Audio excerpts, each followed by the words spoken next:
사도행전 강의 13번째 시간, 인정하지 않으나 비난할 수 없는, 인정하지 않으나 비난할 수 없는, 이런 제목으로 사도행전 말씀 나누겠습니다. 해마다 종교인 비율이라는 것을 조사하죠. 보통 갤럽에서 조사하기도 합니다. 제가 오늘 가지고 나온 자료가 갤럽 거라 제가 그렇게 말씀드렸어요. 어떤 종교를 많이들 믿을까? 기독교를 종교라고 하기를 꺼려하는 분들도 계세요. 종교라는 것은 사람이 만든 것인데 우리 신앙을 하나님이 만들었는가? 그렇지 않다. 그렇게 믿는 분들께서 종교라고 하지 않습니다만, 어쨌거나 세상에서는 저희도 종교에 포함되어져 있죠. 자, 첫 번째, 개신교가 가장 많아요. 여전히 가장 많습니다. 2021년에 조사한 거 보니까 전체 인구의 17%가 개신교였어요. 개신교. 그런데 이것이 항상 좀 문제가 되는 것이 기독교 이단도 포함되어져 있어요. 저희가 알고 있는 온갖 이단들도 17%에 포함되어져 있으니까 그걸 좀 빼고 생각하면 좋겠다. 천주교는 포함되어 있지 않습니다. 어쨌거나 개신교가 17%, 전북, 서울, 전남, 인천, 경기, 이런 순으로 기독교인들이 많아요.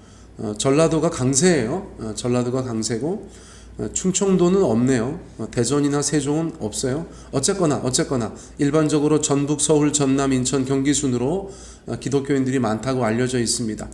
두 번째 많이 믿는 종교는 불교인데 17%예요. 역시나 일반적으로 울산, 경남, 경북, 대구, 제주 순으로 강세를 보이고 있어요. 그러니까 이게 참 종교도 조금 종교도 갈려. 대한민국이 참 여러 가지로 많이 분열되고 있어요. 3위가 천주교인데 6% 정도. 6% 정도. 그런데 지난 수십 년 동안 종교 인구의 가장 큰 변화는 나는 종교에 관심이 없다, 이렇게 대답하는 사람들이 점점 는다는 것이에요. 2021년에 한 60% 정도가 나는 종교에 관심이 없다, 그렇게 대답했다는 거예요. 그리고 30대 이하, 30대 이하에서는 78%가 종교를 가지고 있지 않다. 뭐 개신교든 불교든 천주교든 78%가 나는 종교를 가지고 있지 않다, 그렇게 대답했다는 것입니다. 이게 우리 사는 현재 대한민국의 종교 실태라고 말씀드릴 수 있어요. 자, 개신교가 뭐 숫자도 줄어들긴 하였습니다만 질적인 면에서도 그 신앙이 많이 약화되었다, 그렇게 보는 것이죠. 어떤 분들은 하향 평준화됐다, 그렇게까지 표현하세요. 뭐 듣는 우리 모두가 불쾌할 수 있는 일이지만 또 가만히 생각해 보면 그 말이 많이 틀리지도 않은 것 같다는 생각이 들기도 해요. 저같이 부족한 사람도 목사하니까 저는 그런 생각합니다. 예전에 저희 선배님들 보면 참 대단해 보이셨는데 그런 면에서는 저마저도 참 많이 부족하구나, 그런 생각하니까요. 정말 어쩌면 하향 평준화 됐는지도 모르겠어요. 자, 그러므로 저희가 사도행전 말씀 다루면서 저희들의 신앙이, 또 우리가 주님의 백성으로서, 제자로서, 그리스도인으로서의 삶이 보다 더 주님 앞에 바르고 강해야겠다, 그런 생각을 하게 되죠. 오늘 말씀도 그것과 좀 관련이 있어서 제가 여러분들 가운데 이렇게 말씀을 좀 시작하였습니다. 우리가 더 신자다운 삶을 살 때 하나님께서도 기뻐하시고 또 우리에게도 좋고 또 세상에게도 좋다, 그런 생각을 저희가 하게 되는 것입니다. 오늘 함께 읽은 본문 말씀, 저희가 계속해서 한 사건의 여파를 보고 있는데요. 바로 성전 미문 곁에 안전뱅이로 구걸하며 살다가 베드로와 요한이 예수님의 이름으로 다시 일으켜 세운 그 사람에 대한 여파입니다. 당시 제자들의 모습이 산헤드린 공회, 유대의 정치 종교 지도자들이죠. 산헤드린 공회의 사람들에게 어떻게 보였는가가 오늘 본문에 먼저 기록되어져 있어요. 세상 사람들이 바라보는 예수님의 제자들의 모습이겠죠. 우리와 좀 비교되는 면이겠죠. 그것을 좀 살펴볼 것인데요. 자, 13절 먼저 보시면 그들이 베드로와 요한이 담대하게 말함을 보고 그들을 본래 학문 없는 범인으로 알았다가 이상히 여기며 또 전에 예수와 함께 있던 줄로 알고. 자, 세상 사람들이 보는 베드로와 요한이 어떤 모습이었어요? 먼저는 담대하게 말함을 보았다. 그들 안에서 담대함을 찾을 수 있었다는 거예요. 어떤 사람들은 사내들인 공회에 오면은 좀 이렇게 위축되기도 하고 긴장하기도 하고 하는데 베드로와 요한이 아주 담대하게 말해요. 저거 이상하다. 여느 사람들하고 좀 다른데 그렇게 여겨졌었다는 것이죠. 우리도 예수님 이름을 전하면서 또 믿는 사람으로 세상 가운데 살아갈 때 담대한 모습이 있어야겠죠. 너희가 세상을 이겼다. 담대하라. 주님께서 말씀하셨으니까 우리가 좀 담대하게 살 필요가 있어요. 코로나, 담대하게 살 필요가 있어요. 자, 이런저런 국내외 여러 가지 일들 담대하게 좀 살 필요가 있어요. 여러분 좀 위축돼 있으세요? 자, 우울하세요? 여러분 담대하시기를 축복합니다. 그때 당시에 베드로와 요한이 그런 모습을 보여주었다는 거 아니에요? 그렇죠? 자, 주께서 함께 하십니다. 자꾸 자기한테 함몰되지 마시고 하늘 바라보시고 우리 주님께서 우리와 함께 하심을 믿고 담대하게 살아가시길 바라겠어요. 자, 두 번째는 뭔가 학문 없는 범인으로 알았었다. 그런데 너무나 담대하게 이런저런 말들을 잘하는 것을 보고 놀랐다. 학문 없는 범인, 이것은 이제 그때 당시에 관용구 같은 것인데 교육받지 못한 자라는 것이에요. 그때 당시에는 스쿨이 있었어요. 스쿨, 그렇죠? 오늘날도 있지만 오늘날은 많고 그때 당시에는 학파라고 하여서 아주 정해져 있었죠. 소수의 사람들만 그렇게 교육받을 수 있었어요. 그러니까 베드로나 요한 이런 분들은 교육받지 못하죠. 무슨 뭐 가말리엘 문화라든가 힐렐 학파라든가 샴마이 학파 이런 데 속해 있지 않으니까요. 교육받지 못한 자, 학문 없는 범인 그렇게 불리웠던 것이죠. 그러나 교육받은 사람 못지 않았다는 것이에요. 얼마나 말을 잘하는지, 얼마나 기가 막히게 논리적인지, 얼마나 담대한지 학문 없는 범인으로 알았다가 그들이 깜짝 놀랐다는 것이죠. 여러분, 예수님 믿는 것이 무슨 세상 조건, 학력 이런 것과 크게 관련이 있습니까? 저희가 많이 배웠든 적게 배웠든 그것이 중요한 것이 아니고 주님이 주시는 지혜와 명철, 주님이 주시는 하늘의 것으로 우리가 무장될 때 세상 속에서 달리 보이게 될 줄 믿습니다. 저 사람은 저런 것 같은데, 저런 출신 같은데, 저런 계층에 있는 것 같은데, 저거밖에 배우지 못한 것 같은데, 그런데 너무나 여러 가지 면에서 정말 기품이 있고 담대함이 있고 멋져 보여. 여러분, 그런 면들도 저희 가운데 분명히 필요하다는 것이에요. 베드로와 요한이 뭐 많이 가져서 많이 배워서 아니라는 것이죠. 예수님의 이름이 그의 마음 속에서 그의 삶 속에서 역사하고 있을 때 사람들이 볼 때 멋져 보였다는 것이죠. 자, 어떤 이유에서 찾을 수 있는가? 예수와 함께 있던 자들인 줄도 알았다. 그렇죠? 야, 정말 예수 때문에 그런가? 그들이 그렇게 생각할 수 있었겠죠. 저희가 교회 다녀요. 예수님 믿습니다. 하나님을 찬양하는 사람들이에요. 성령님과 함께 동행한다는 사람들이에요. 남들이 볼 때 뭐가 달라야 하는가? 너무 노골적으로 뭐 성경 들고 다니는 거 그런 걸로 차별하려고 하지 말고 보이지 않으나 무엇인가 우러나오는 어떤 것, 여러분 그것으로 우리가 세상과 차별되어야 되는 줄 믿습니다. 자, 그렇게 베드로와 요한을 바라보고 있는 세상 사람들에게 옆에 누가 있어요? 14절 말씀 보니까 또 병 나은 사람이 그들과 함께 서 있는 것을 보고 비난할 말이 없는지라. 자, 이번 사건이 왜 일어났어요? 평생 걷지 못했던 안진뱅이, 그래서 성전 미문 곁에서 구걸하던 그렇게 어렵게 살던 분께서 베드로의 선포 가운데 예수의 이름으로 일어나 걸으라 하는 선포 가운데 벌떡 일어나서 걷기도 하고 뛰기도 하고 하나님을 찬송하니까 이 일이 벌어진 거 아니겠습니까? 자, 그래서 베드로와 요한을 붙잡아 놓고 감옥에 넣어놓고 신문하고 있는데 바로 그 옆에 병 나은 사람이 함께 서 있으니까 야, 이거 무슨 거짓말이라고 하기도 뭐하고 사기쳤다고 하기도 뭐하고 너무나 놀라운 기적이 벌어진 것이 분명하니까 베드로와 요한에 대해서 비난할 말은 찾지 못했다는 것입니다. 얼마나 멋집니까? 초대교회는 그 신앙의 열매와 결과가 그 곁에 있었다는 것이죠. 누가 보아도 예수의 제자들 중에는 변화된 삶을 사는 자들이 있었다는 것이죠. 교회 공동체 곁에는 그렇게 놀랍도록 주님께서 역사하신 인생이 서 있었다는 것이죠. 자, 오늘날 저희들의 교회에도 이것이 중요하다. 제가 늘 말씀드립니다. 물론 지난 날들 돌아보면 그런 일들이 늘 있었어요. 한국 사회에서 그런 일들이 늘 있었어요. 예수님의 이름으로 교회 안에서 변화받은 삶들 많이 있었어요. 그걸 부인할 수 없어요. 여러분, 저도 그런 사람 중에 한 사람입니다. 자, 그러니까 그런 일들이 있어요. 그래야 세상이 인정하진 않지만 비난할 수 없거든요. 자, 그런 일들이 오늘날도 우리의 삶 가운데, 우리의 교회들 가운데 있어야 된다는 것입니다. 어떻게 모두가 다 기독교 신앙을 가질 수 있겠어요?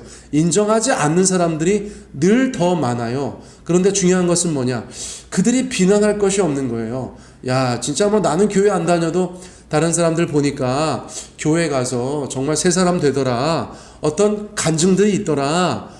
그렇게 하면 인정하지 않지만 비난할 수는 없겠죠. 오늘 본문 말씀에서는 그런 일이 벌어지고 있는 것이에요. 세상 권력자들이고 기득권자들이지만 그들이 인정하지 않는 그 신앙을 비난할 수 없는 그런 일들을 겪고 있었다는 것이죠. 자, 이것이 세상의 눈에 비친 베드로와 요한의 모습이라고 볼 수 있어요. 자, 그런데 이제 그런 신앙에 대해서 인정하지 않지만 비난할 수는 없고, 그러나 어떻게 그것을 위협하고 박해하는가? 자, 16절 이하에 나타나고 있다고 볼 수 있어요. 제가 비교적 간단하게 좀 말씀을 드리려고 합니다. 자, 이 사람들을 어떻게 할까? 그들로 말미암아 유명한 표적 나타난 것이 예루살렘에 사는 모든 사람에게 알려졌으니 우리도 부인할 수 없는지라. 자, 인정하지 않지만 비난할 수 없다고 말했죠. 그리고 16절에서는 부인할 수도 없다고 말했어요. 자, 너무나 마음에 와닿습니다. 우리도 이래야겠다. 유명한 표적 나타난 것 때문에 부인할 수 없다. 많은 사람들이 알고 있고 보았기 때문에 부인할 수 없다. 이것이 오늘날 우리 가운데도 필요하지 않습니까? 부인할 수 없는데 또 놀라운 것은 믿지도 않아요. 자, 요한계시록에 보면 많은 사람들이 하나님께서 심판하셔도 회개하지 않는다. 그런 말이 있지 않습니까? 자, 비슷한 것이 아닌가 모르겠어요. 예수님의 이름으로 주님의 제자들이 놀라운 기적을 보였어요. 자, 그러면 나도 믿어야지. 그렇게 해야 되는데 그렇지 않고요. 부인할 수 없지만 믿지는 않고 오히려 박해한다는 것이에요. 자, 구원받지 못하는 자들의 어쩌면 세상의 반응이라고 말씀드릴 수 있어요. 앞서서도 잠깐 말씀드린 것처럼 기독교 신앙은 모든 사람의 것이 아니에요. 모든 사람이 구원에 이르기를 원하지만 결과적으로는 그렇게 되지 않는 것이 하나님의 나라의 일들이에요. 자, 그러므로 이 사람들도 부인할 수 없지만 믿지는 않았다는 것이에요. 교회와 세상은 그만큼 전혀 다른 자리에, 다른 운명에 처해진다는 것이죠. 제자들을 그리고 사내들이니 상반되죠. 제자들은 새로운 물결이라고 할 수 있고, 유대교 많은 지도자들은 어쩌면 타락한 종교 집단이라고 말씀드릴 수 있어요. 제자들은 의를 위하여 핍박받고 그들은 기득권을 가지고 제자들을 핍박하였어요. 제자들은 하나님의 편이다라고 말할 수 있고, 오히려 당시의 종교 지도자들은 세상의 편이었다고 말할 수 있어요. 자, 그런데 이렇게 결이 다른, 그래서 부딪히는 그룹이 있는 것 반면에 사도행전 11장 19절 이하에서는 예루살렘 교회와 안디옥 교회가 서로 너무나 사랑하고 격려하는 모습도 보여주고 있다는 것이에요. 자, 예루살렘 교회가 있고 안디옥 교회가 있었어요. 안디옥 교회에 여러 가지 성령의 역사가 있다는 이야기를 듣고 예루살렘에서 사람을 파송하였죠. 자, 긴장된 마음으로 갔을 거예요. 그 사람들은 도대체 무엇인가? 그렇게 갔을 거예요. 그런데 안디옥 교회에도 성령의 역사하심이 있었어요. 그러자 예루살렘 교회에서 보낸 자들이 어떻게 반응합니까? 사도행전 11장 23절 말씀에 보면 하나님의 은혜를 보고 기뻐하였다고 말했어요. 하나님의 은혜를 보고 기뻐하였다. 자, 이것을 보고 우리가 한 공동체인지 한 신앙인지 아닌지를 저는 분별할 수 있다고 생각해요.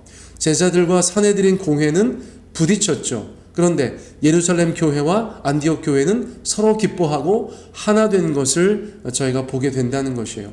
어떤 차이인지 아시겠죠? 제가 무엇을 말씀드리는지 짐작하실 수 있겠죠? 자, 우리는 그렇게 예수님 안에서 하나 된 공동체가 되어야 한다는 것이에요. 자, 계속해서 세상은 주님의 교회를 핍박합니다. 11절 18절 말씀, 이것이 민간에 더 퍼지지 못하게 그들을 위협하여 이후에는 이 이름으로 아무에게도 말하지 말게 하자 하고, 18절, 그들을 불러 경고하여 도무지 예수의 이름으로 말하지도 말고 가르치지도 말라 하니. 어떤 단어들이 눈에 띄세요? 자, 위협하였다. 그렇죠? 위협하였다. 그리고 경고하였다. 말하지도 말고 가르치지도 말라 하였다. 이렇게 계속해서 부정적이고 강압적인 단어들이 나타나고 있어요. 자, 세상은 어떻게 하였습니까? 당시의 상황들을 보면 위협하고 경고하는 것이죠. 위협하고 경고하는 것이에요. 도무지 예수의 이름으로 말하지도 말고 가르치지도 말라. 또 그런 일들이 벌어질 수도 있죠. 매질하고 또 물리적으로 고문하는 것, 또 투석하거나 돌을 던지거나 예수님처럼 십자가에 달아 죽게 하는 경우들, 여러분 그런 일들이 있었다는 것이에요. 자, 그럼에도 불구하고 제자들은 어떻게 하였습니까? 제자들은 어떻게 하였어요? 19절과 20절 말씀을 보면 나타나죠. 19절, 베드로와 요한이 대답하여 이르되 하나님 앞에서 너희의 말을 듣는 것이 하나님의 말씀을 듣는 것보다 옳은가 판단하라. 20절, 우리는 보고 들은 것을 말하지 아니할 수 없다 하니. 자, 베드로와 요한이 우리 가운데 아주 멋진 모습을 보여주었어요. 모범 답안을 보여주었어요. 이것이 중요합니다. 하나님 앞에서 너희의 말을 듣는 것이 하나님의 말씀을 듣는 것보다 옳은가 판단하라. 얼마나 멋진 말이에요. 여러분, 사도 바울도 갈라디아서 1장 10절에서 이렇게 말하고 있죠. 내가 사람들에게 좋게 하랴 하나님께 좋게 하랴 사람들에게 기쁨을 구하랴 내가 지금까지 사람들의 기쁨을 구하였다면 그리스도의 종이 아니니라. 어쩌면 이렇게 서로 교제도 없었던 사람들인데 베드로와 요한 그리고 사도 바울이 고백하는 것이 유사할 수 있어요. 그리고 그들이 가지고 있었던 신념, 이것이 왜 이렇게 똑같아요? 그들이 한 하나님을 섬기고 있었기 때문입니다. 우리 사랑하는 사도들이 가지고 있었던 신앙은 무엇인가? 사람 기쁘게 하는 것이 아니고 우리는 하나님 기쁘게 하려고 살아가는 자들이다. 우리는 사람에게 순종하는 자들이 아니라 하나님께 순종하는 자들이다. 여러분, 그것을 말씀해주고 있다는 것이에요. 어떤 위협과 경고도 핍박도 우리의 증언을 막을 수 없다. 그것이 바로 주님의 종들이 보여주었던 일관적인 모습이라는 것입니다.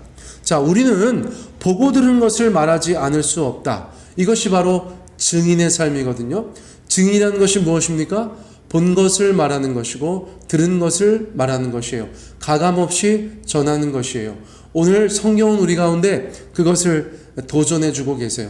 우리가 만난 예수님, 우리가 겪은 우리의 간증들, 그것을 우리가 가감없이 담대하게 세상 사람들 가운데 전할 수 있는 그런 인생이 되기를 주님께서 우리 가운데 말씀해 주고 계세요. 자, 설교를 마치겠습니다. 오늘 본문에서 주님께서 우리 가운데 주시는 메시지는 무엇일까요? 교회는 세상이 인정하지 않을지언정 비난할 수 없는 공동체이어야 하고 세상이 인정하지 않을지언정 부인할 수 없는 증거들을 가지고 있는 공동체여야 한다는 것이에요. 여러분, 이것을 위해서 저희가 기도하고 세종배단위 교회가 그런 교회 되기를 간절히 소원합니다. 또 신자는 세상 속에서 살아가면서 어떤 일이 있어도 예수님의 증인인 삶을 포기하지 않아야겠다. 그것을 주님께서 우리 가운데 말씀해 주신 것 같아요. 오늘 말씀은 이것으로 마치겠습니다.